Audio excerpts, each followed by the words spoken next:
Soyez les bienvenus sur notre émission La Passion de mon pays. Votre frère Bofenda Ifelo Tubi. Nasepeli kozala na bino lelo mokolo ya lelo za mokolo ya pasi mingi na motema. Ça fait 2-3 jours bauti koboma bandeko na biso na Congo na Goma. Nazalaki mal à l'aise. Nalingaki koloba te. Nazalaki komona lokola likambo yango tozela nano réponse ya gouvernement ya président Félix Tshisekedi. Tozela droit de réponse lisusu la chargé de communication na biso ministre de communication. Tilelo tumoni kimia. Tuza botuza na matanga. Bombe epetami na Goma. Eza eloko ya mawa na motema. Ba Congolais ebele babandi kimia. Esali pasi. Komona régime ya Rwanda ya Kagame na M23 na quelques complices bakomi koboma bandeko na biso bakongole. Likambo wana eza pasi na motema. Mais lelo nalingi nasolola likambo tali lamentation des Africains et les Congolais contre Félix Tshisekedi. La nanga malamu. Titre ya lelo. Lamentation des Africains et les Congolais contre Félix Tshisekedi. Omoni soki bato bazo se lamenter trop. Bazo pekisa yo eloko mbala na mbala. Ozo yo kalokola bango ba yebiti likabo bazolo bakaka yo nde ya yendo balanda. Oza na ba conseiller Félix Tshisekedi. Oza na ba conseiller. Ba conseiller wana baza bato. Bakoki même ko flatter yo.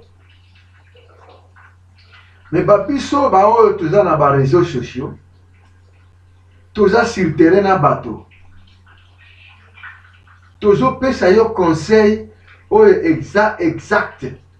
Eza conseil ya bureau te. Na kati ya bureau na yo ba conseil ba conseiller na yo bazo pesa yo ba conseil ya na bureau. Ya ndenge ya bureau. Na ndenge ya administration. Ya ndenge ya Nations Unies. Ya ndenge ya diplomatie. Mais babiso oyo tozali sur terrain na bato. Tozo pesa yo conseil réel. Soki toyebisi yo kokende na parité na émission na ngai yo elekaki président nayebisaki yo na bato balandaka ngai ozokende padi kosala nini. Eza kaka ozokende koyebisa ba parisien bala koinvestir na mboka na biso de ba condamner Rwanda et puis ba sanctionner Rwanda. Je ne vois pas que Babilo kwa nozo sala oyebi très bien ba français, ba anglais, ba allemand, bango tout ba pesi Rwanda mbongo pour que basa la exploitation na Congo. Rwanda epesa armée et déstabiliser Congo, bango bali ba ofele. Baza pona makamba ganya te. Pona bango Congo eza mboka ya banyama. Balingaka biso te, Félix Antoine Tshisekedi. Bango balingaka biso te. Ils sont là, bali to kota na mboka wana, to boma bato wana, to exploiter minéraux wana. Nde makanisi ya ba occidentaux. Ba occidentaux makanisi na bango eza esprit ya colonialisme. Il faut coloniser ba africain wana. Colonisation oyo basalaka ya kobeta biso fimbo bakenda. Wana tozwaka indépendance yango. Mais colonisation mosusu ezali ke biso to dépendre na bango. Eloko bango ba décider nde yango ekosalema. Mais tant bozo bima ipa na biso okei pa ya occidentaux wana ba français bango baza esprit ya ko coloniser. Yo kanisi bako jwa biso ndenge nini. Nakota na sujet na ngai. Na Niger, bautu kobengana ba français. Et bientôt ba américain bazo kanga biloko na bango kobima. Bazo kende ba américain. Ba Niger baza ba africain lokola biso. Na Sénégal, président oyo aza élu. Avant la campagne nae alobaki soki aleki azo longola ba base ya ba français nyonso. Pour votre information, na Sénégal ba français ba komi ko kanga biloko na bango la kobima. Au Gabon, proposition eza sur table de déloger ba base nyonso ya ba américain, ya ba français, ba bima. Na Burkina Faso, n'en parlez pas. Bangone babandaki. Ba français va faire ressusciter. Na Mali, même chose. République centrafricaine. Basala qui contrat militaire na russe. Mikolo ba français va na makasi kuna te. Ndeko na ngai Félix Tshisekedi. Esika bato bazo bwaka bazo bebisa bazo bengana ba français biso ba congolais de to se courber pa na bango kwa na kopesa bango ba contrat na Congo.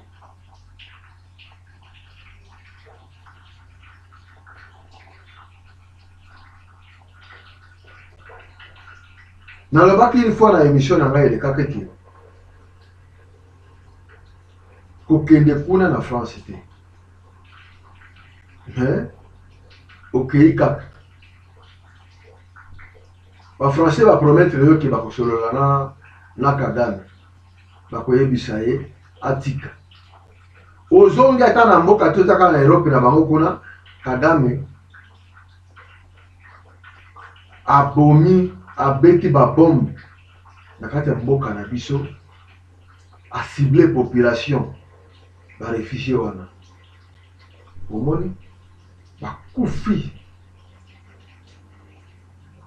Selon rapport du gouverneur Chirimwami Alobi, il y a eu 14 morts et 35 blessés dans l'hôpital. Ngai na fanda ki kimia na lobaki na ngai eloko te pendant 2-3 jours. Na mona réaction na yo. Réaction na yo ezaka ndenge za kaka calme. Mais c'est quoi au juste? C'est quoi? 73% ba Congolais ba votaki yo bazalaki na elikia. Kuyo kosilisa makambo yango. Mais lelo komi pasi. Tolanda nano image oyo ya West Africain moko bakomi kotsola biso.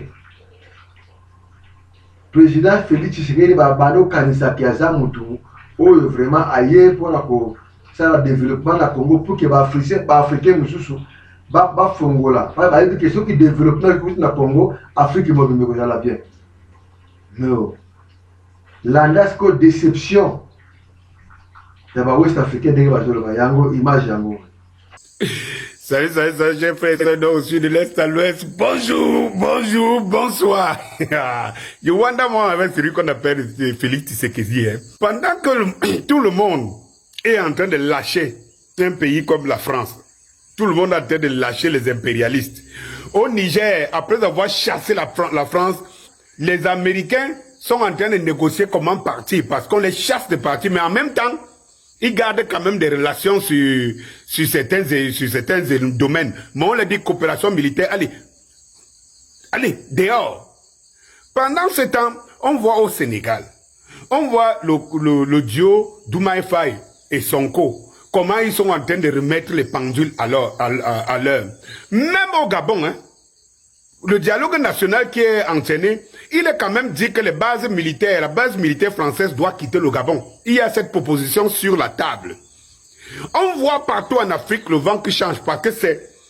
N'oubliez pas que c'est la France qui était notre parrain depuis la nuit des temps. Et on voit le résultat où l'Afrique s'est retrouvée avec la France, avec ses alliés dont ils partageaient les miettes du gâteau. Mais c'est là où toi, Félix Tshisekedi, toi qui dis que tu veux libérer le Congo, c'est toi qui vas encore faire des courbettes à la France.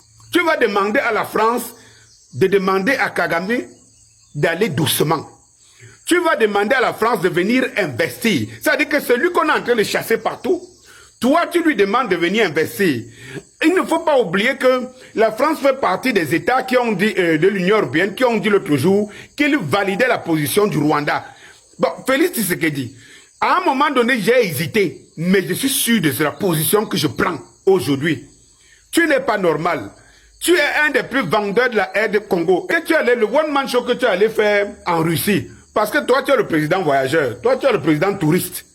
Qui est partout. Il y a même des moments où tu disparais. C'est-à-dire que personne ne sait dans quel pays, dans quel monde tu te trouves. L'avion est en Suisse, pendant que toi, tu n'y es pas, ainsi de suite. On comprend le double jeu que tu es en train de jouer contre les populations du Congo. Mon frère, pardon, si tu ne peux pas, hein, tu laisses. Parce qu'on peut comprendre que tu es comme ça, il y a des crabes. Il y a les dents de crabe ou bien les crochets de crabe sur toi. Mais quand tu ne peux pas, tu ne joues pas contre ton peuple. Tu ne joues pas contre ton peuple. Ce n'est pas possible. Tu vas faire les courbettes à la France de venir investir que la France a quoi? La France a une dette de plus de 6 000 milliards. La France elle-même s'est endettée. La France vit sur perfusion. En ce moment, c'est pour cette année 2024, la France est allée emprunter plus de 249 milliards, 47 je crois, d'euros, pour pouvoir faire fonctionner ses turbines, son administration, bref, la France pour l'année 2024. L'année 2025-23, c'était la même chose. La France allait emprunter près de 220 poussières de milliards. Elle monte crescendo dans les dettes. Elle est même sous perfusion occidentale au sein de l'Union européenne. C'est cette France que toi, tu vas faire des courbettes pour venir t'aider à investir. Et on te voit plus dans les chancelleries occidentales qui donnent le quitus aux Rwandais de continuer à piller le Congo et à tuer les Congolais. Dis-moi de quelle politique tu joues. Dis-moi. Dis-moi non. Il faut faire très attention. Nous du MS là, Mouvement de soutien à la libération de l'Afrique, il faut voir l'icône qui est en haut là. MS là, nous arrivons, nous allons appuyer les leaders africains en corrélation avec tous les Africains, de tous. Nous allons créer la diaspora africaine, la vraie. Nous allons créer la communauté africaine, la vraie. Celle qui va soutenir tous ceux que, comme le leader de l'Itrakou Gourma, qui va soutenir tous ceux qui veulent libérer l'Afrique. Vraiment, je suis déçu. Je suis désolé. On a beau m'expliquer, me dire ta politique et tout, mais il y a des faits qui sont là, réels. Rien n'a bougé, rien ne s'est amélioré sur la vie des Congolais depuis que tu es là. Non, prenons même seulement depuis que tu es réélu. Et rien. Tout ce que tu faisais, tu tapais les poings sur la table. Non, j'ai réélu les deux machins, que tout. Quand tu veux sauver ton pays, est-ce que tu as besoin de demander aux gens? Quand les Français, pour sauver les intérêts, est-ce qu'ils ont besoin de demander aux gens?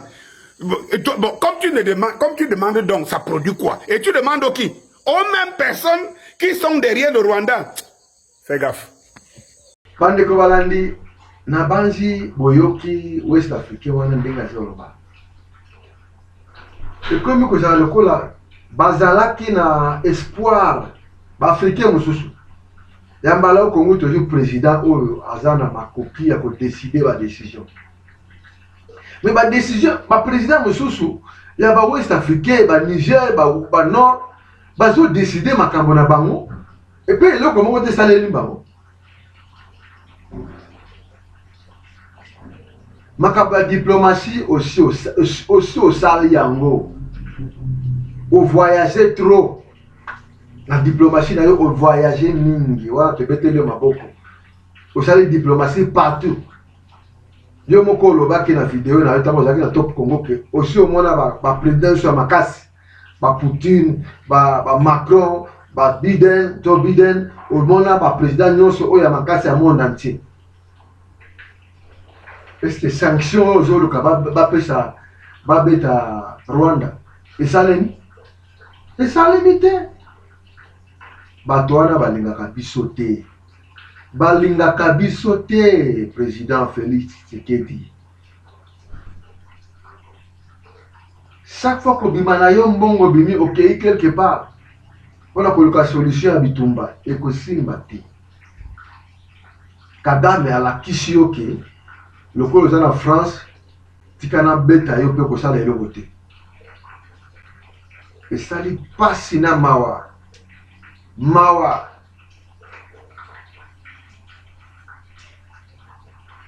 elingi kolobaki toza na force te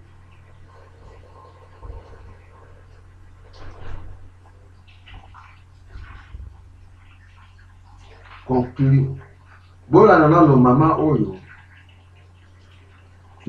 West Africain mususu ngai nazo kopesa yo ba reportage bandeko balandi nazo pesa ba reportage ya ba Africain baninga na biso makambo bazoloba lanana no mama oyo azoloba pona général français ancien général français chef d'état-major na bango ndenge nini ba planifiaki pona ko bebisa ba Africain landana apena bozongela yango wana.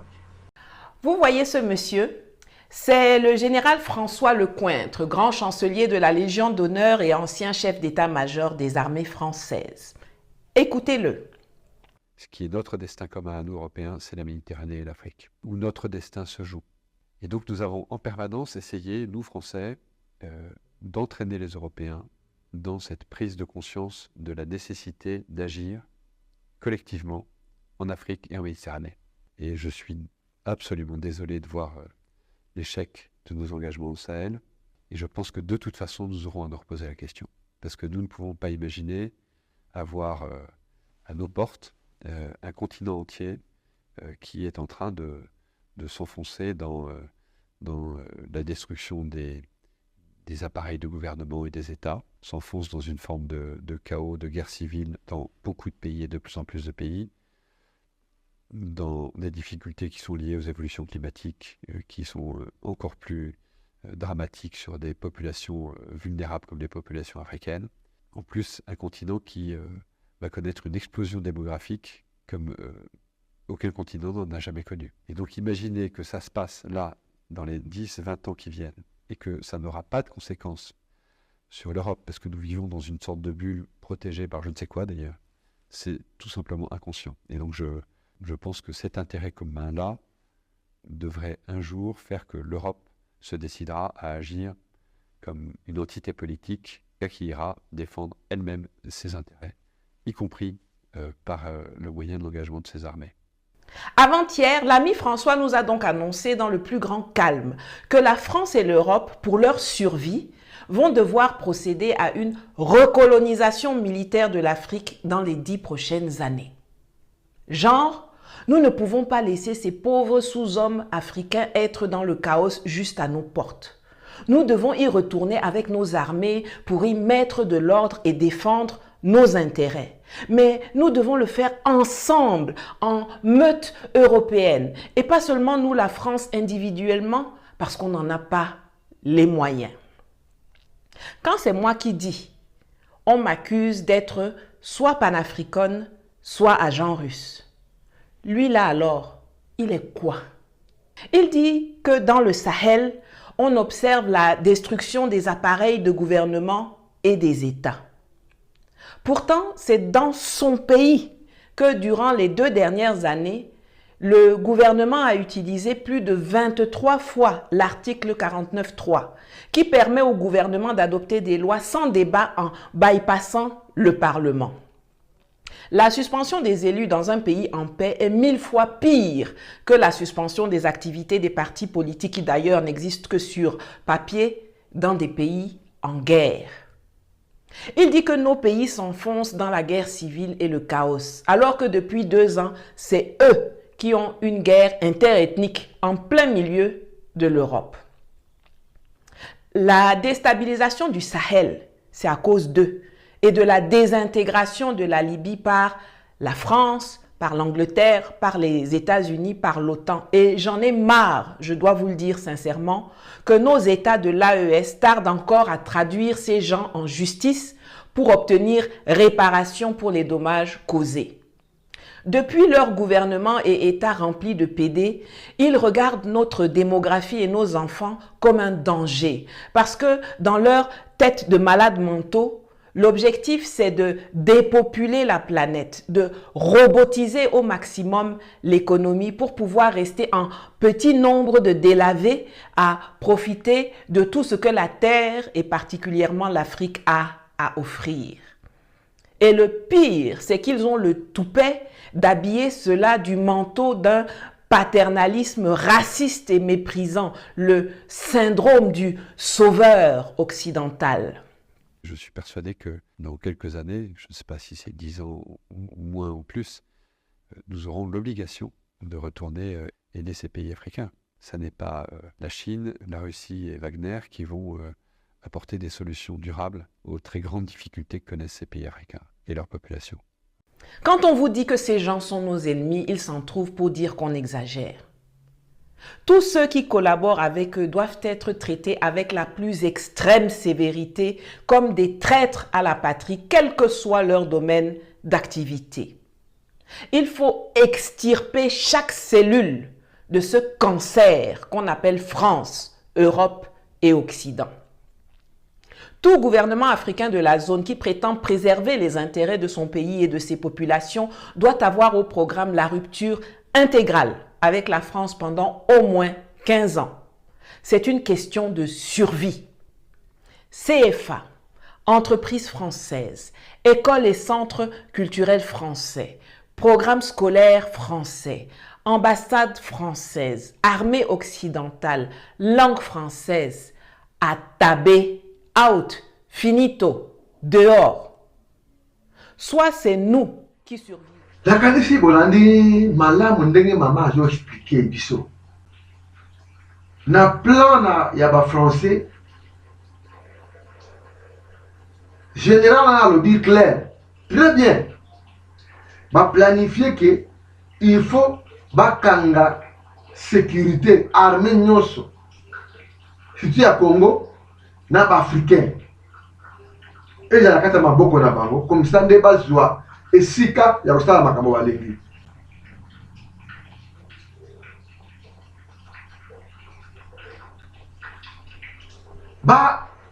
bafrançais baza na esprit ya cancer de colonisation, la mentalité coloniale nde mindele baza na kokanisa ndenge ezokende epai na bango kosala na bango banégociation bakosalisa biso neva balingaka biso te tosala makambo na biso na pays oyo balingi kosala na biso. Russie bazozela yo partout, bamonde arabe kuna bazozela yo, tosomba ta bamisili mosusu ate bairanien tozela nini?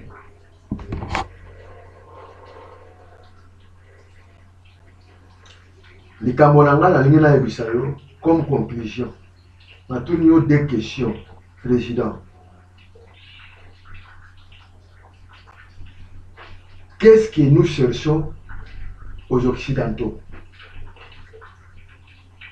Biso, toujours le canine n'est pas l'Occidentaux. Yami Bane.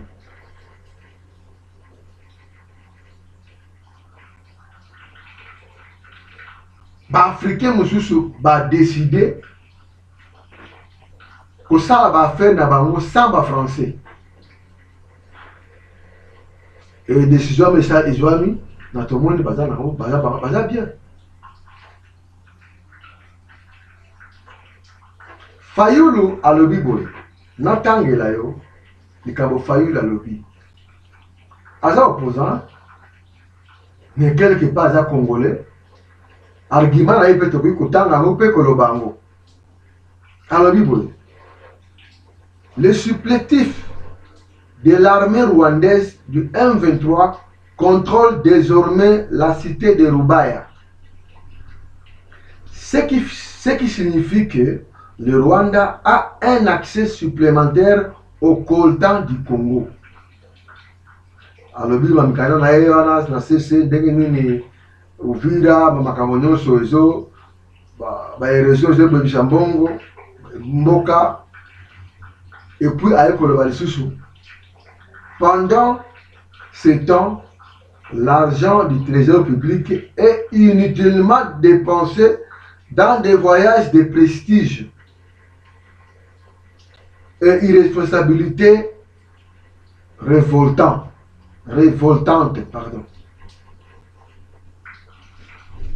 On débloque un bon trésor public pour que vous voyagez. Vous voyagez et si vous vivez très bien. Vous dites ok, en Allemagne, vous avez vu ça dans la pyrochlore, vous avez exploité na Soni Kivu. Mais c'est drôle. Balma, on a bamoni bazo jango pamba. Yo qui est une idéologie ya gagnant-gagnant. Mais bakondima eloko ya pamba bakondima gagnant-gagnant ndenge nini. Esprit na bango eza esprit colon ya ba colon ya ko coloniser ya ko boto la biso biloko. Mais tu dépenses l'argent à voyage pour rien. Kangaro Binoana, Beta Rwanda, Beta régime na bango. C'est tout. Attaquer directement. Et il y a la bitumba ina biso ba congolais to vota que 73%. To za simana yo. Ce que ça les actions la biso yo tu to koti. Ba ko sala yo nini?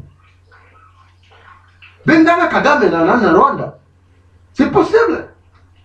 To ko bima biso yo se que ba gisenyi to koti to bimi to zuba to zimboka na bango. Ba ko sala biso nini? Diplomatie au sali yango ba to ba yebike ba aussi au sali yango. Et apporter nini? Régime ya Kagame bayoka ka diplomatie te. Bango bayoka kande munduki. Yango de bayebi. Aujourd'hui ça tapamba. Bien aimé, partagez la vidéo. Nakanisi Bolandi émission Oyo.